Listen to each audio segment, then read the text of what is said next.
নমস্কার, সোনালী সুপ গার্ডেনে আপনাকে স্বাগত। আজ বলবো পদ্ম গাছে কখন সার প্রয়োগ করব এবং কোন সার প্রয়োগ করলে গাছের জন্য ভালো হবে। পদ্ম পাতায় কোন ধরনের পোকা আক্রমণ করে এবং তা থেকে কী করে গাছকে রক্ষা করব। এই গামলায় যে পদ্ম গাছটা আছে এর বয়স মাত্র 1 মাস। 1 মাসের মধ্যেই কিন্তু এখানে একটা কুড়ি, দুটো কুড়ি, তিনটে কুড়ি এসে গেছে।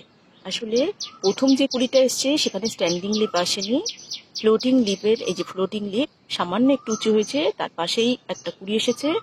দ্বিতীয়টাও ফ্লোটিং লিপের পাশেই কুড়ি এসেছে, আর তৃতীয় কুড়িটা কিন্তু একটু লিপটা উঁচুতে উঠেছে। আসলে গাছ এখনো পূর্ণাঙ্গ হয়নি, তার আগেই কুড়ি দিচ্ছে। খুব ভালো ভ্যারাইটি হলে এরকম স্ট্যান্ডিং লিপ আসার আগেই কুড়ি দেয়। গাছ টিউবারটা যেখানে লাগানো হয় তার পর থেকে যে রানারটা ঘুরে আসে, ঘুরতে ঘুরতে এক একটা পাতা বেরোয় আর তার সঙ্গে সঙ্গে এক একটা করে কুড়ি আসে। তো পরপর কুড়ি আসতেই থাকবে। এই ফুলটা যখন 15 থেকে 20 দিনের মধ্যেই ফুলটা ফোটে, আস্তে আস্তে এই এক একটা করে কুড়ি আসবে আর ফুটতে থাকবে। পাতার সাইজটাও বেশ ভালো। আমরা কখন সার দেব? যখন যখন ছোট ছোট পাতা আসে, তারপরে আস্তে আস্তে, যেরকম এই পাতাগুলো প্রথমে ছোট ছিল, আস্তে আস্তে পাতার সাইজ বড় হয়েছে, লাস্ট পাতাটাও বেশ বড়।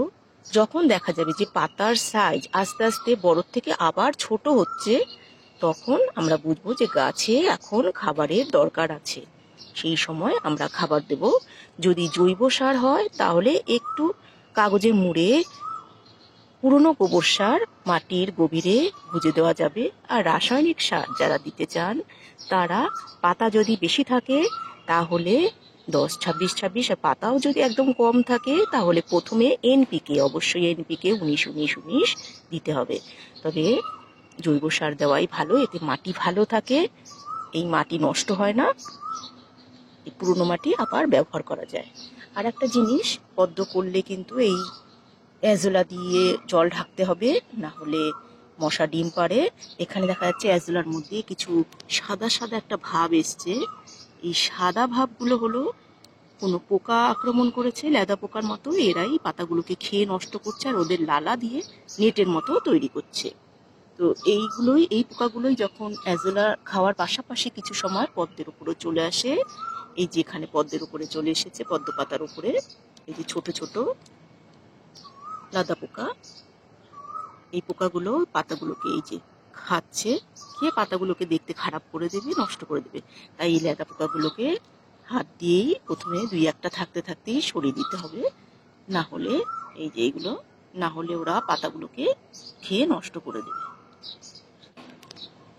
বাকি আরো 2-1টা যদি থাকে সেটাও দেখে সরিয়ে দিতে হবে। অন্য পাতাগুলো বেশ ভালো আছে, অকারণে কীটনাশক প্রয়োগ করার দরকার নেই। পাশে যদি কোনো গাছ এসে যায় একটু সরিয়ে দিলে ভালো হয়, যাতে এই লতানে গাছটা এসে গেছে বলে একটু সরিয়ে দিলাম, এতে পদ্ম পাতাগুলো ভালোভাবে জায়গা পাবে, মেলতে পারবে। এই গামলাটার মাপ আছে, চওড়া হলো 18 ইঞ্চি আর এর উচ্চতা 10 ইঞ্চি।